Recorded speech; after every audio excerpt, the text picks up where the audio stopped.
the word on the street is that everybody is out here living paycheck to paycheck. I know y'all not going to let this Christmas season throw y'all into debt. I know y'all not going to let this Christmas season throw y'all into debt. I know y'all not. Come on, man. Come on, man. Let me go ahead and bring y'all up to speed of what's happening out here in these streets. Americans spent billions of dollars on Thanksgiving weekend sales, and a record amount of people used the buy now, pay later option. That means they can spread out payments, an interest fee, or low interest installments. Adobe Analytics looked into this. They said those purchases soared 43% compared to last year.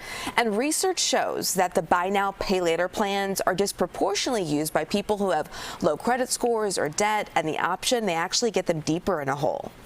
It's very easy once you start doing buy now, pay later on one purchase to do it on another, and then on another, and then on another. And we found that the more loans that people had taken out, the more likely they were going to have problems making payments or making payments on time. What are y'all buying is what I'm curious of. What are y'all buying?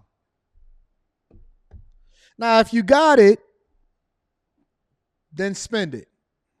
I ain't trying to count nobody's pockets, but at the same time, I don't want you to complain about it.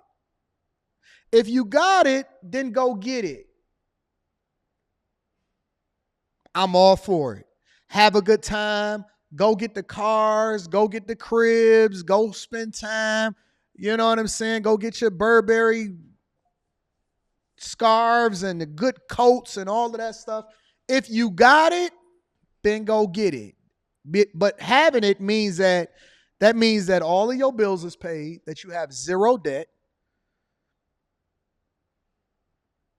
business is thriving, 401k is funded. No. Let's go through it. Let's go through the steps really quickly, because this is a very important conversation that a lot of people is, because it's not gossip, because it's not Columbus Short, because they ain't talking about Diddy, because we're not talking about Brandon Johnson or whatever. You want to skip over this part. No, this is the most important part of the show. Okay? This is the most important part of the show. Thank you for those super chats. I'm going to be reading those shortly. Oh, and congratulations. I'm definitely going to be reading that shortly. There's steps involved to this, but if you got it, that means that you fully funded and you on your way to fund your 401k 100%. If your 401k is not fully funded, and I teach a specific strategy inside of the Patreon, one of those strategies is that you want to make sure that you spread it out. And then by the end of your final paycheck, because you want to make sure that you get all of the free money, especially if you're looking to max out on your 401k, because you don't want to max out too early. That means your 401k, your chick's 401k, everybody's 401k, your Roth IRA, all of that type of stuff. Everything is fully funded. All of the debt is taken care of and everything. Because if you out here buying gifts and you won't even go to church, because most of y'all don't go to church, but somehow, some way you still celebrate Christmas, you're just looking for an excuse to buy things you don't want or things that you don't need in order to impress people that you don't even like. You look into it. You buying things that you don't need in order to impress people that don't even like you. That's a fact, though. It's a fact, because this is saying buy now, pay later is 48% higher than it was in yesteryear. 48% than last year. The only thing growing in this economy is the ability for people to continue to leverage debt in order to run it up. I'll give you an example. This just came out right before that.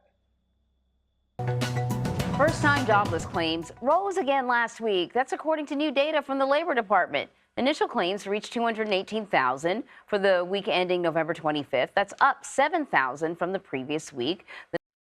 Up 7,000. People are laid the F off, but they still spending an egregious. Listen, jobless claims are unemployment checks, for the people that don't know, for the people that ain't never been in this little pickle before. I know what a pickle feel like a couple days out of the year. You know what I'm saying? Back in my day, 2008 recession, it was bad out here in these streets.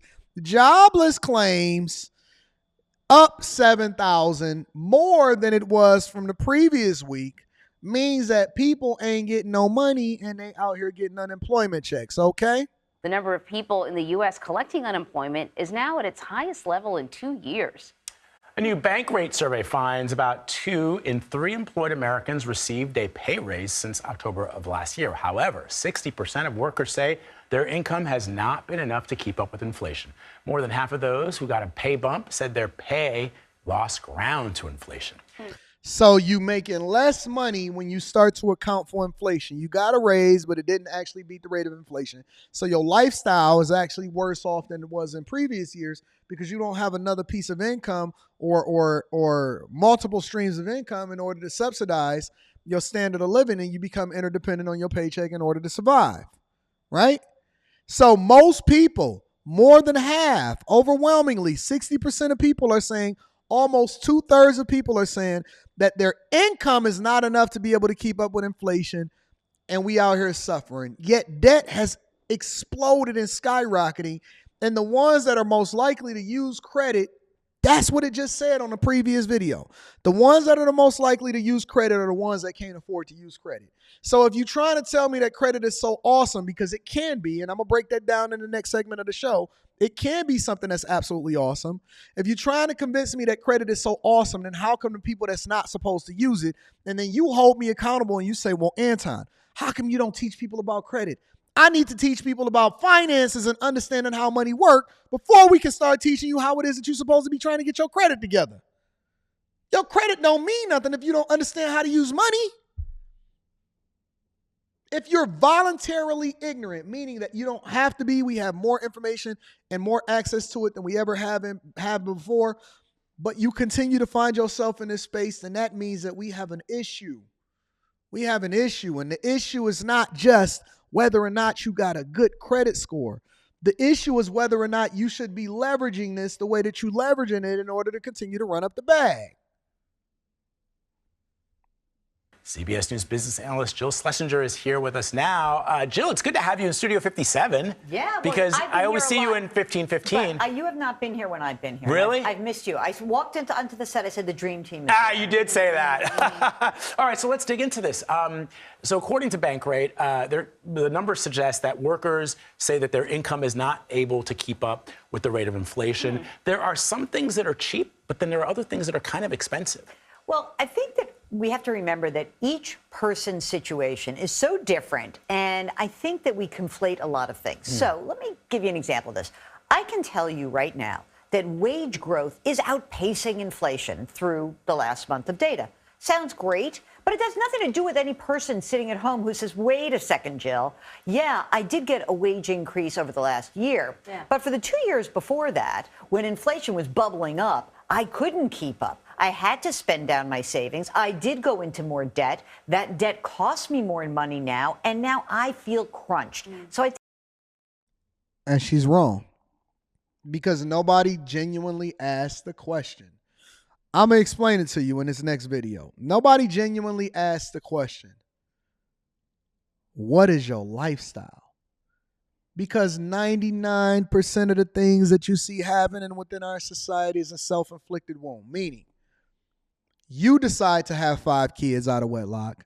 You decide to put yourself in a position where you knew family court wasn't against you. So now you got to pay all of this child support. You're starting to become interdependent on your wages in order to survive and then continue to thrive within your lifestyle. You then went out and you said, okay, well, I need to finance me a car because I need something reliable. That's the excuse that they give themselves. Something that's reliable and not going to break down. So I want to finance something. You financed it for 96 months at a 23% interest rate. You got credit card debt out the wazoo. You then threw your student loans in forbearance and you stopped paying them. And then Biden set them back into place. And that started back in September.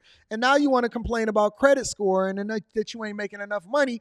Now you buying shirts that say eat the rich and you protesting on the UAW line because you saying that we don't have enough to be able to survive, when in reality, the majority of what it is that you do was a self-inflicted wound because you felt like you needed to have this thing because that what was normalized to you. That's the truth. It's not that inflation is killing you. It's that you killing yourself and then blaming it on inflation. That's the truth. Let me give you an example. You know, if millennials would just stop eating avocado toast and buying $5 lattes, we would still be broke because the American dollar has inflated 62% in the last. See? It doesn't matter what I tell you from a literate perspective as far as financial literacy, whether I break it down from a 3-year view, 5-year view, 10-year view. I can break it down from a C student's perspective, the whole 9 yards. When you give people information, I can tell you the entire game, right? I got a video that I'm dropping this week inside of the Patreon where I'm breaking down the sales process, how to be more successful when it comes to sales. And that sales is in everything that you do, and the literal steps, step by step, C student's perspective of how you're supposed to be looking at sales. I can give you the game, but I'm not going to be able to make you drink, because most people, when you tell them what it is that they're supposed to do, they make an excuse as to why they won't do it and why it's not going to matter. Well, Anton, why do I care who's in office? Because black people's vote don't matter anyway. Okay, well, here's Brandon Johnson in Chicago. Here's a big migrant crisis to lay right down at your feet. Then you're going to be sitting there complaining when I don't want to hear any complaints for you because you didn't actually participate in the process. Well, Anton, how am I supposed to be successful? I want to get rich. Oh, okay. Well, here's are the steps. And then while you're doing it, you're going to have to do it for the next 5 to 10 years and stay down and reinvest in yourself. And the biggest investment that you got to make is into yourself so that you can get a bigger shovel, so that you can start plowing your money into assets, stop buying cars, live poor, act poor. You're supposed to be poor anyway when you're in your early 20s going into your 30s, because you don't really even start to figure out that you want to be successful and get your life together until you're 30, 35 anyway as a man. And so this is what you want to do. Try to prevent yourself from taking student loans. But Anton, I want to go. Everybody going out to the university, and they going to Hampton, they going to the HBCUs, and they partying, and they going out there. And they want to have a conversation. They going to Jackson State, and Anton, everybody doing it. Everybody take loans. This is normal. You out of touch. You don't know what you're talking about. You don't get it, because this is what we got to do now in order to be successful. No. And then Anton jump back in. No. Don't get no student loans. Stay home. Don't go out of state. Out of state costs much more than in-state college tuition. As a matter of fact, just go to community college, and then you can switch over and then start working while you're in community college in order to make sure that they then pay for your education. So when you switch over to a major university, you're not going to, have no cost. This is how other cultures do it. This is no, Anton, that ain't normal. Black people don't do that. We go over here. We go to Mocha Fest. We going to Houston. We going to party.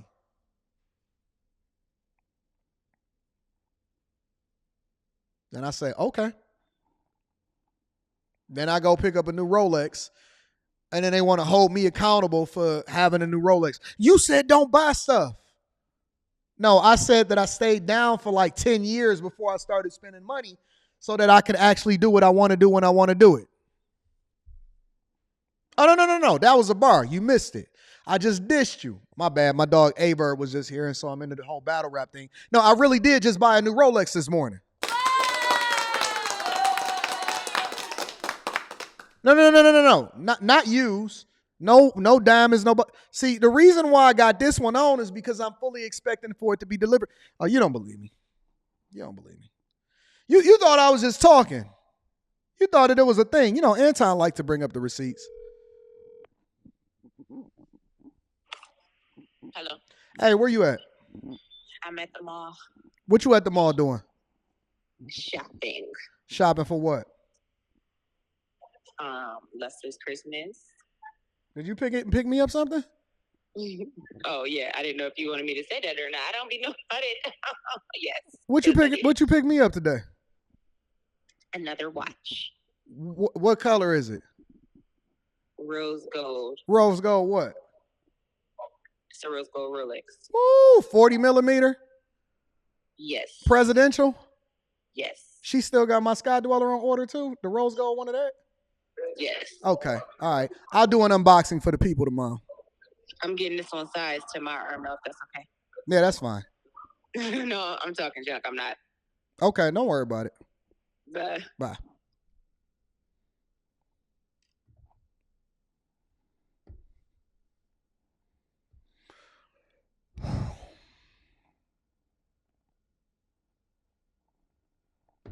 Anton spending my whole year's salary on a watch. I can do that. But remember, before I started spending your yearly salary on a watch, I also contributed over to my bag chasers to make sure that I funded their businesses. I paid my tithes. I pay my tithes. I got to pay my tithes and offerings. My tithes and offerings go to the people. When I allocate monies in order to give it to the bag chasers, link to the Patreon is in the description as well as pinned to the top of the chat. When I pay my tithes over to the chasers and I say, well, wait, before we go out and we start shopping for us, we got to make sure that we send that Zelle and fund as many people, businesses as possible that's within our tribe to make sure that they can make the decisions that we made earlier in our life in order for them to be able to live the same lifestyle as us. We want our people to be successful. Before I spent it on everybody, on myself, I made sure that I sent it out to my people. I pay for people's funerals. We do all of that. But the ability to be able to do that is based off of what? Being very, very intentional with how it is that you spend your money and your resources to not do the thing. You get it, glue guy. You get it, glue guy. To not do the thing that's not in your best interest by making better financial decisions. But they're going to complain about it. Let's continue. 20 years. And if we want to retire by the age of 65, we have to save $3 million, which means if you're anywhere near 30 years old, you better start banking 10 grand a month if you want to reach that goal. Otherwise, you're going to be working for the rest of your life. Eat that avocado toast and drink that latte because we're fucked either way. Okay, don't get me wrong, inflation's killing me too, but can we talk about shrinkflation? Yeah, things are actually shrinking, like these sprinkles. I'm not kidding when I say I just popped this puppy open. Like, who ate the Pringles? Yo. Let me guess. Baby girl right here. Baby girl right here is going to be talking about the cost of food. I'm just going to keep it 100 with you. I'm fully expecting this woman right here to talk about the cost of food. What the fuck are we even doing? Just got back from the grocery store where I spent $67 on 2. I promise you I have not seen this video prior to reviewing it. I promise you that I not see this set of TikTok videos prior to reviewing it. Bags of things that will maybe last us, I don't know, not out here buying steak and all the accoutrements. No, such bare basic needs. But I don't think I even bought dessert. No, I lie, I bought Whoppers. But what are we doing?